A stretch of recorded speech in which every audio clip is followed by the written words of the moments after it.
Ultimately, as leaders, our role is to keep people safe. It's morally unacceptable for us to kill or to hurt people at work.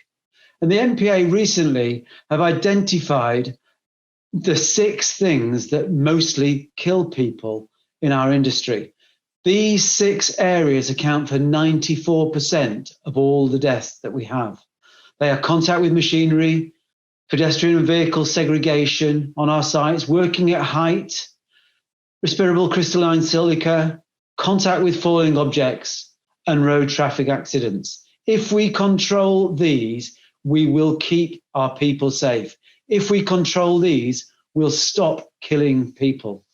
And MPA have come up with some excellent best practice guides. So far, 2 of those have been released, and over the coming weeks, we'll see a lot more being released. Please get hold of them and use them. When I look at this, it's obvious to me that the common theme is about controlling the risks. If we control these risks, our people will be safe. And the first thing to do is to think about risk awareness. Now, of course, sharks and other things are really obvious. The risks are obvious, but others are less so. But when we've identified them, we can manage them. We can assess them, and we can make sure we manage them. But remember, when we assess and we manage these risks, we've got to do it in a practical way, in a way that people can work with. Because if our measures aren't realistic, they won't be followed. We don't have to stop everybody swimming everywhere all of the time to protect ourselves from the risk of sharks. So for me, the key thing to start with is risk awareness. If we don't recognize it, we can't assess it and we can't manage it. And the only way we can improve risk assessment is through leadership, by coaching, by training, by looking and listening. Risk assessment has changed so much in the last 30 years. This is a photograph I love. This is John Noakes, for those of you who can remember Blue Peter, climbing Nelson's Column back in 1977. It's 169 feet high. And look at the flares that he's wearing. He's got no harness. He's got no helmet. He's got no rope. This was normal. That was what our awareness of risk was back in the 1970s. Since then, we've had to clean Nelson's Column again. So what did we do? We scaffolded it.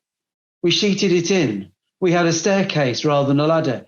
We would have worn helmets. We would have worn PPE. We wouldn't have worn flared jeans.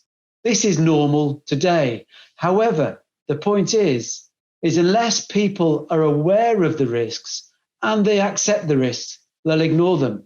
Regardless what measures and assessments and management we put in place, if people don't accept the risks and they're not aware of them, then they'll carry on. COVID-19, is that just another risk that we've got to manage? I think so. But without risk awareness, anything that we do in terms of management and assessment of the risk won't work. Until people realize what the risk is associated with COVID and they accept that, nothing will change. When people accept it, we can manage it. But remember, we've got to use the same hierarchy of controls that we would do for any other risk. And the last possible resort is going to be PPE. But we've also got to manage it. We've got to be sure that people are following the guidelines and following the rules. Unlike this COVID-19 compliance officer who decided to buy his pasty in Greggs one day. Another thing that strikes me when I think about risks is that we've got to constantly learn. Now, there's plenty of opportunities out there for us to learn.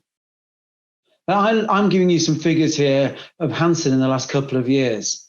We look a lot at what I call potentially fatal incidents. So things that if we hadn't have been lucky, we could easily have killed somebody on that particular day. And in the last 18, 19 months, we've had 112 of those potentially fatal accidents. Traditionally, we learn from looking at the LTIs, but as the number of LTIs have fallen, what I'm finding is that the majority of those now are slips, trips and falls. We need to stop hurting people, but slips, trips and falls aren't one of those fatal 6. It's clear to me that the way that we hurt people and the way that we kill people are very different. And as you can see from here, out of those 112 fatal incidents, only 14 of those came from lost time injuries, something where somebody was hurt at work, and 98 of them came from near hits, incidents where nobody was hurt, but we were lucky that we didn't kill somebody. I'm spending most of my time learning from those near hits.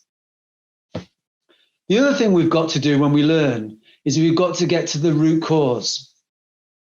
I think this is a very interesting incident that we had recently. A machine operator hit a cable when working around this conveyor. Yeah, when we started to investigate, we found out that he didn't have exactly the right qualification for this machine. He was qualified on a larger machine, but not on this small one. And we asked the question, was he concentrating properly? Was he doing his job appropriately?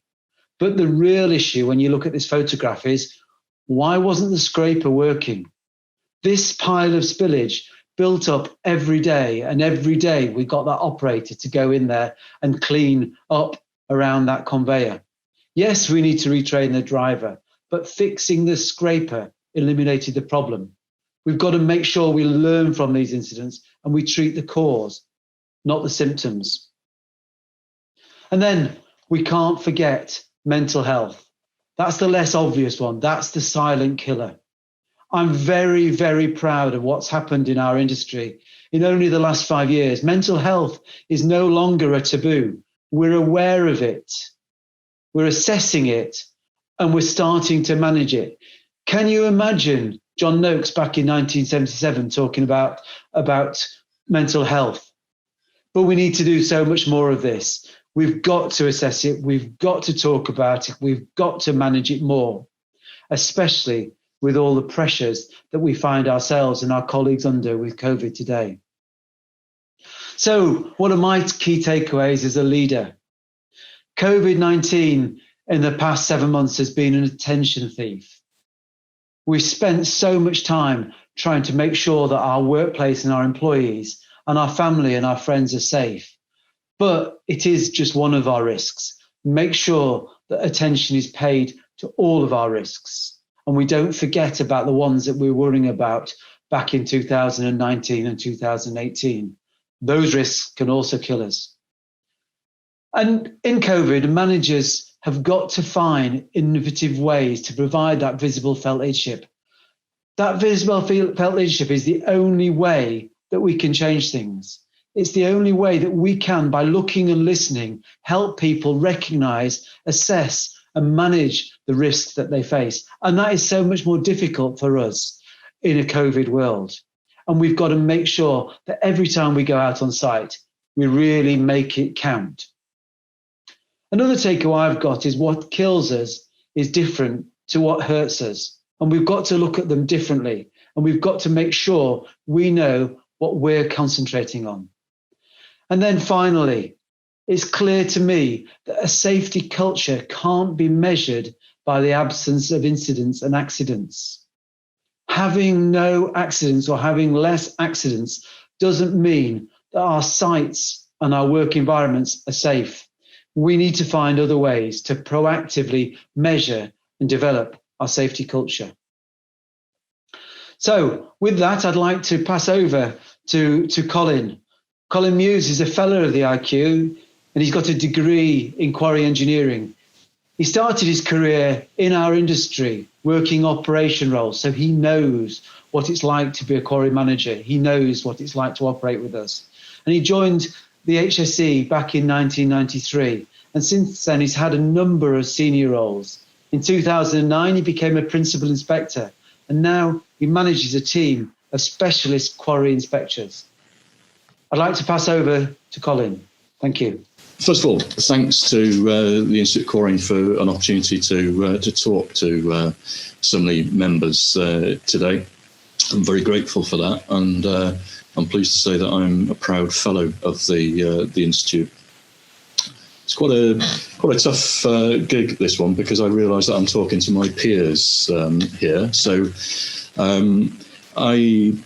as Simon generously pointed out, and I have come from the industry, but I'm very much talking to you today as a regulator. I don't profess to be an expert outside of my field. I'm not a health and safety practitioner, so all of the comments that I make are based on what I see as a regulator in the field. And the last time I spoke to the Institute was in 2017, and as many of you remember, that was the year that sticks in our mind because we had 4 fatalities across the industry that year. I'm pleased to say for the last 2 years we've had no fatalities in the quarry industry, but I would echo what Simon said in his introduction, that every injury, because of the nature of our industry and the nature of the industry of the injuries that we see, is potentially fatal. So I don't think that by any means we can rest on our laurels. And in fact, HSE no longer collects, well, it does collect, but it doesn't attach any statistical validation to, or validity, sorry, to statistics for the mining and quarry industry, because the numbers are so small. So I don't think it's anything to celebrate at this stage, although we have seen huge efforts across the industry. I also realise that in talking to you, the fact that you're here means that you are engaged to some degree. I'm going to briefly, it's going to be a gallop today in the time available, but I mean, I cannot ignore the issue of COVID-19. That's the greatest issue, I think, that as a nation, in fact, globally, we've had to face recently, and it's no different in our workplaces. However, it's not to say that quarries are the traditional hazards are no longer they aren't there. They are, and we mustn't allow COVID-19 to be a distraction from that. The usual risks that we face in everyday work is still there, and we still need to be on our guard against them. The picture there I'll come on to a bit later is of a log washer, I believe, but quite clear that there's full body entry there. People have been working there.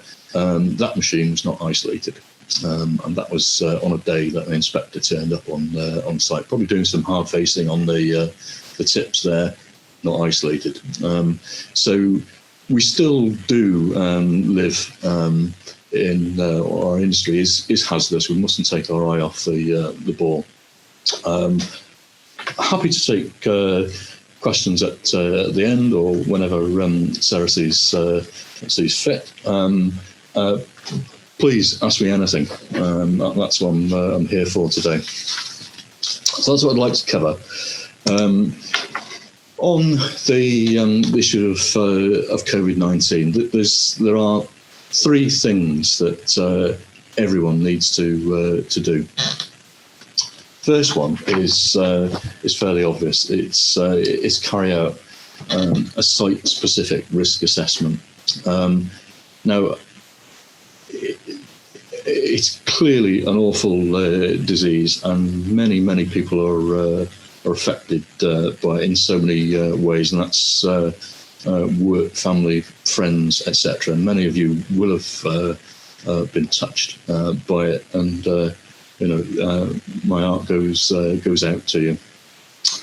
However, we all have a part to play in this, and in my opinion, work can actually be a safe place to be, and that's work outside of the home.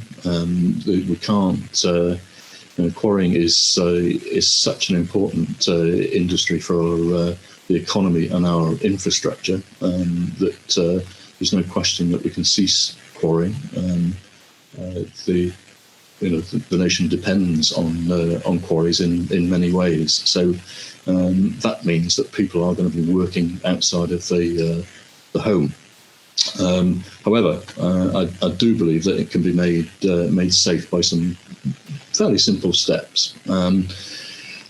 Introduce measures to enable effective social distancing. I think we're all familiar with those now. I can show you some examples in the workplace later, and then put in place an enhanced effective cleaning regime.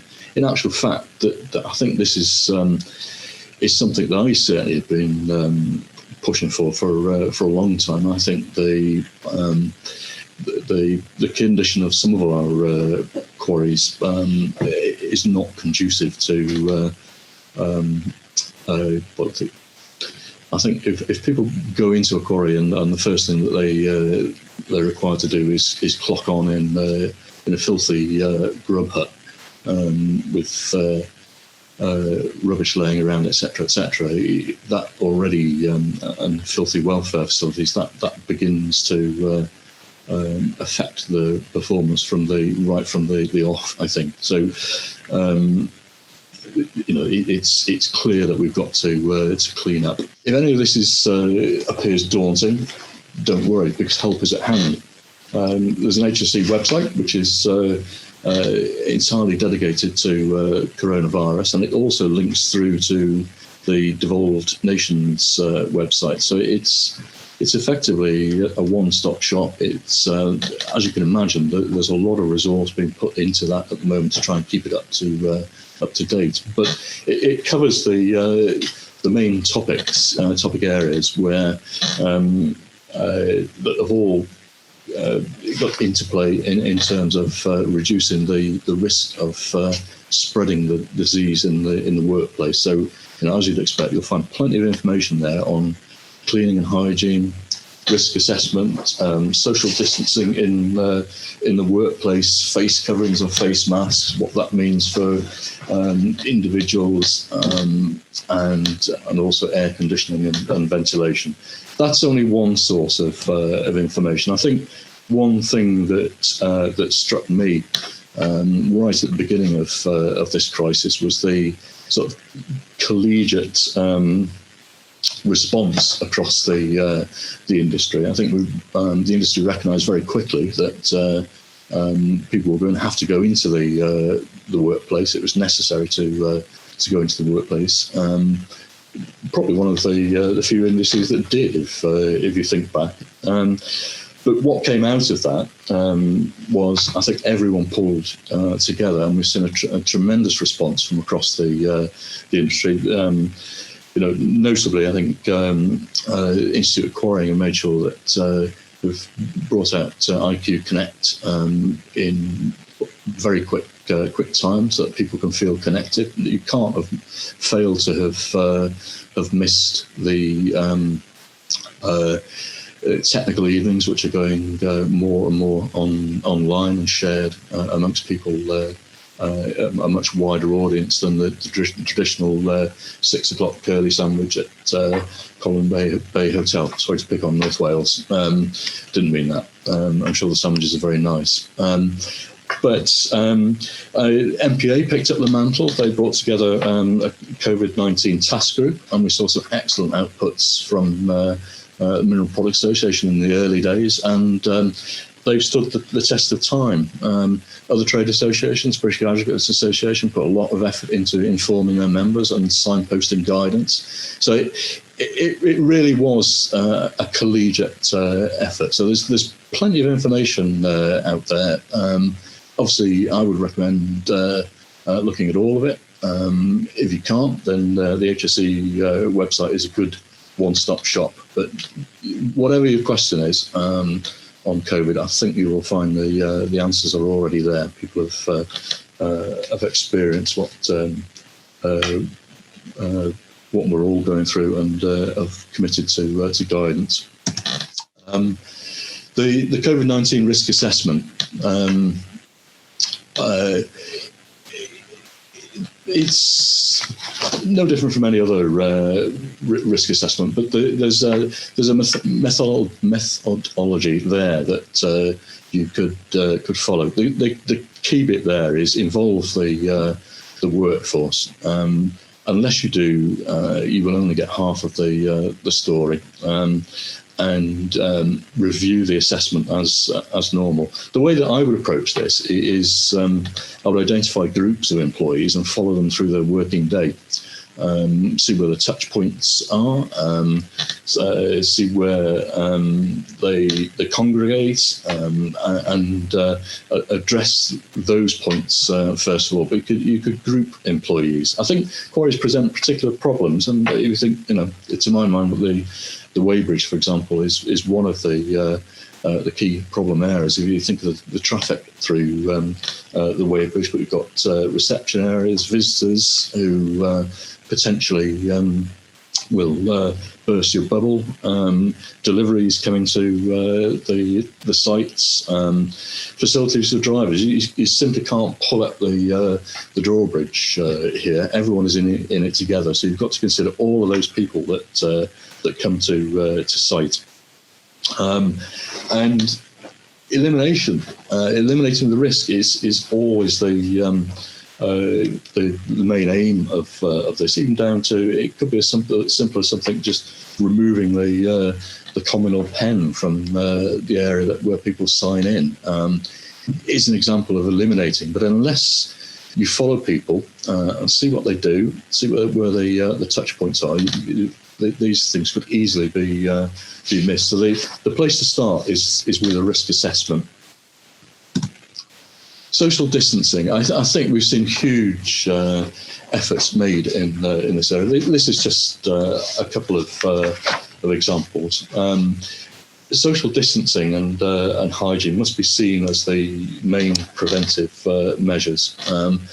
Face masks, face coverings, in terms of any hierarchy, have their place, but they tend to be down at the lower end of the hierarchy. And although there's emerging science on the spread by aerosols, they're still very much seen as protecting other people rather than protecting the wearer. But I mean, you can see there, there's some good examples of social distancing there. The one on the right in particular, someone has recognised there that they can't, because of the configuration of the weighbridge. I'm guessing this is a two-way weighbridge.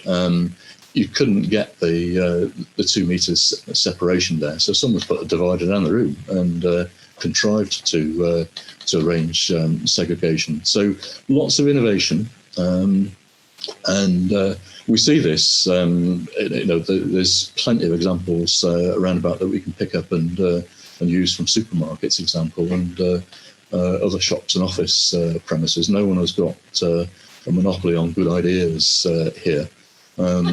But generally, that's what these are the sort of standards that we see and what we expect. Our experience to date is, where does it go wrong? Well, it goes wrong predictably with a lack of supervision and monitoring and inadequate cleaning. Those are the main points that we're picking up on.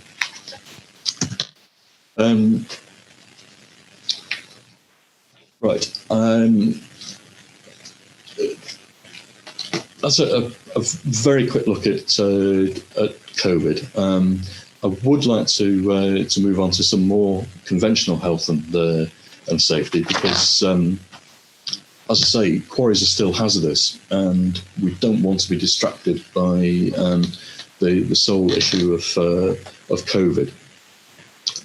This is shamelessly borrowed from a colleague, but above all, I think what it points out is that you really don't want to be in a position of having an accident in work, because of all of the stress it brings, and the people that will arrive on your site. It's, take it from me, it's an extremely stressful process.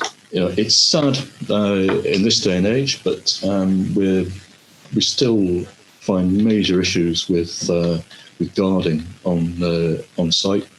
I don't really want to say any more about guarding at this stage, except that I would say that a significant number of our notices and notices of contravention deal with guarding, which I think is a very poor reflection on the industry with such a basic problem. However, going back to the log washer in the earlier picture, as I said, that was not isolated.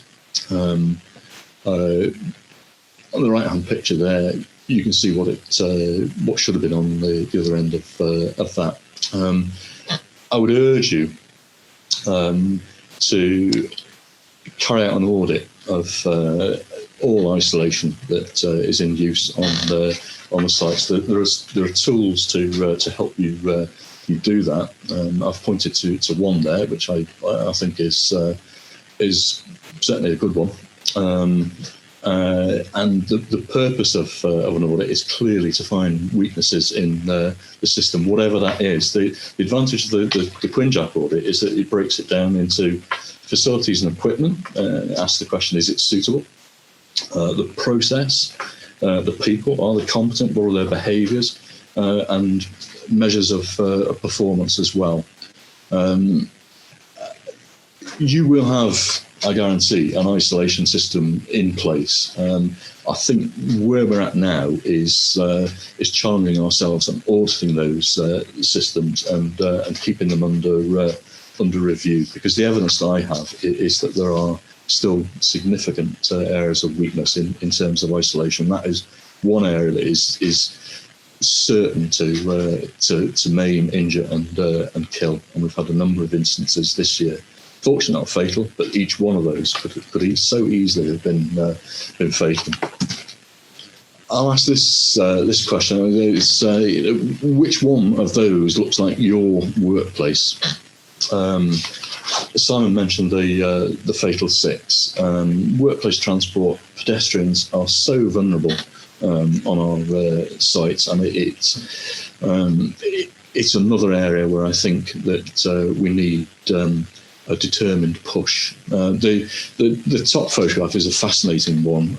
It looks to me like a set of ground bins for a coating plant and the feed bin. So you've got what's the only thing missing from that is the loading shovel, but you appear to have a lorry reversing, a dump truck bringing in material.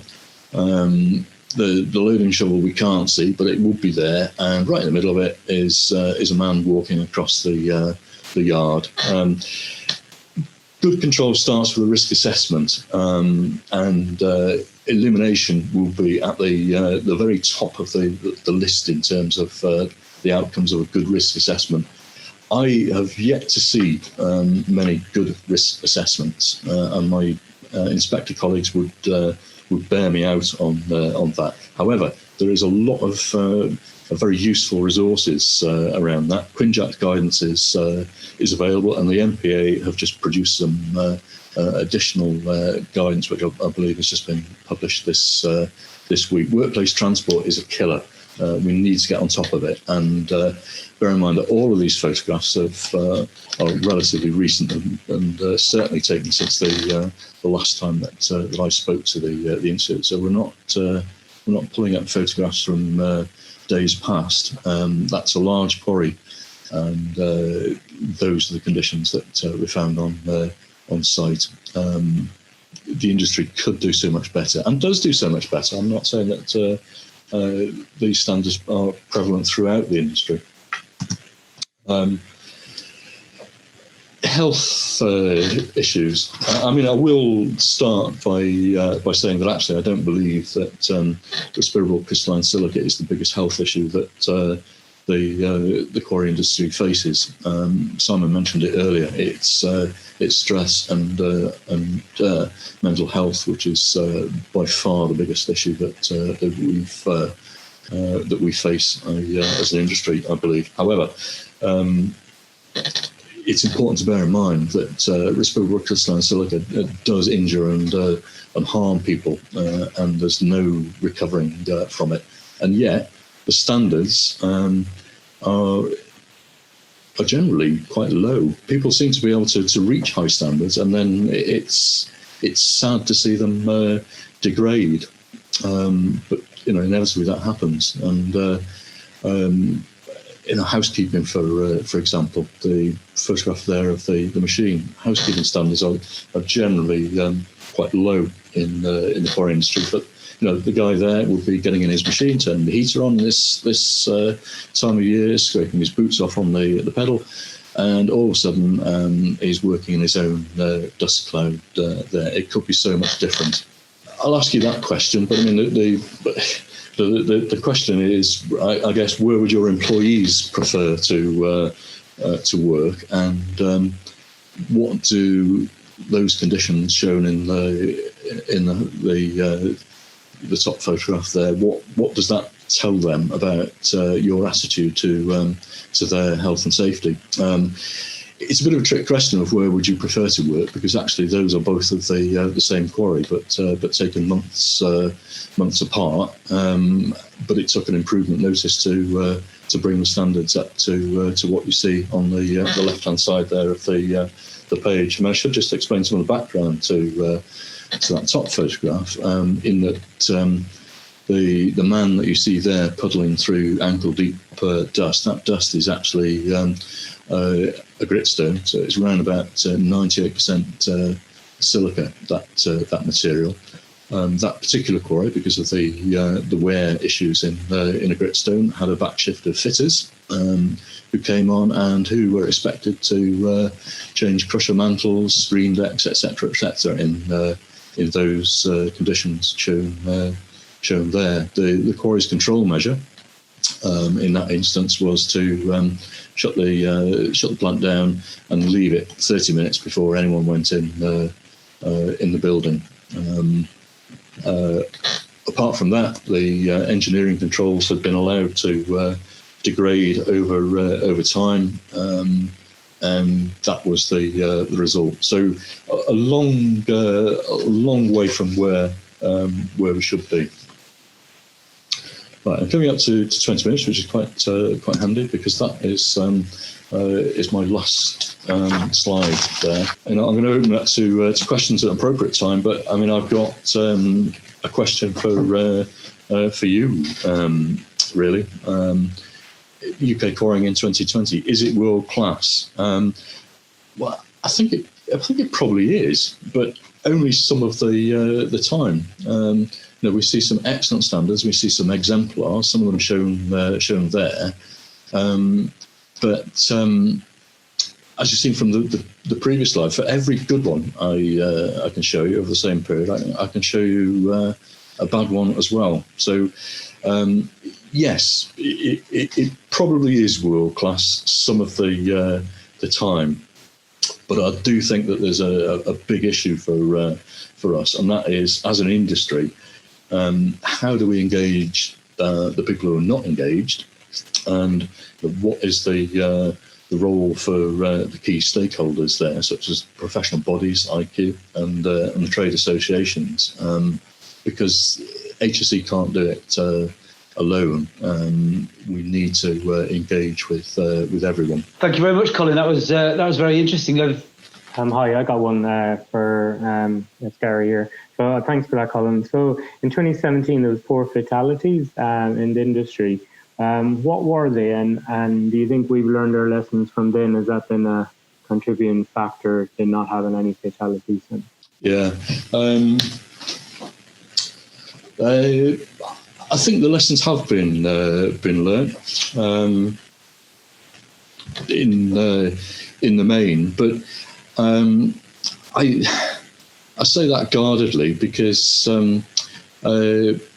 we know what the major risks are and what hurts people. I've often said that gravity never fails, and if you're hit by something in a quarry or run over by something in a quarry, chances are it's going to be a big piece of kit, and it's going to hurt, and that's what caused that spike in the fatals.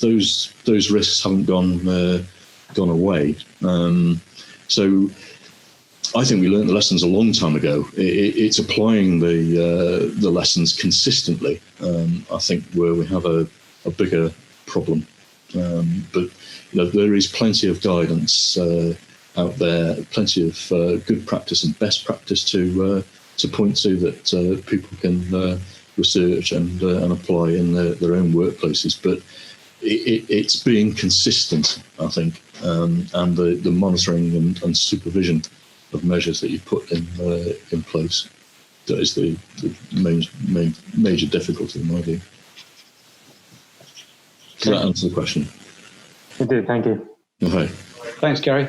Question, Simon, you mentioned at the start that we've got to be careful that we don't get that COVID is potentially like an attention thief and takes us away from all the other things that were still killing us. Just a question for Colin. Are your inspectors coming back and telling you that we're getting the balance right as an industry in terms of focus on COVID versus all the traditional things that hurt and kill people in this industry? Well, I think generally, with a few exceptions, the COVID secure workplaces, it seems to have been embraced by the industry. My impression is that the industry went straight out there and did it, and we're not finding great issues with COVID secure workplaces across the quarry industry. The problems we're finding generally are the problems that we've always found. We're not spending a lot of time on COVID. There are exceptions to that. I mean, there are, as you imagine, some people who, some people have done nothing to the point of allowing workers to travel to work together when in one case one was clearly displaying symptoms. Four travelled in one car to the workplace, and then he was sent home. But by then the damage is done, and conditions on site were appalling. And that was, in actual fact, that was the first improvement notice that HSE served on COVID issues. It was served in a quarry. But that is, I would say, that is not typical. I think typically the industry has done a lot, and we're still dealing with conventional health and safety, if you want to call it that. Thanks for that, Simon. Colin, I've got a very quick question. One of the things we're struggling with is as managers and leaders is how we can show that management, that visible felt leadership in times when we're not on site as much as we would like to be. And as you said, quarrying is still a hazardous place and we don't want to be distracted. Are there any advice from us, any best practice you could give? Well, I think there are still, with technology, there are still ways of engaging with people through technology. I'm not convinced that's the best way. I still think that leaders should be engaging with people in person, albeit socially distanced. It's leadership, setting an example is essential work. So my view would be that people should be engaging, albeit engaging safely, use technology where appropriate. I can't say that I've seen best practice in terms of that. It's not something that I've given a great deal of thought to. So you've made me think. Tell me when you find the answer, because I would and share it. That's the important thing. That's the difficulty, isn't it? It's the difficulty we all face today.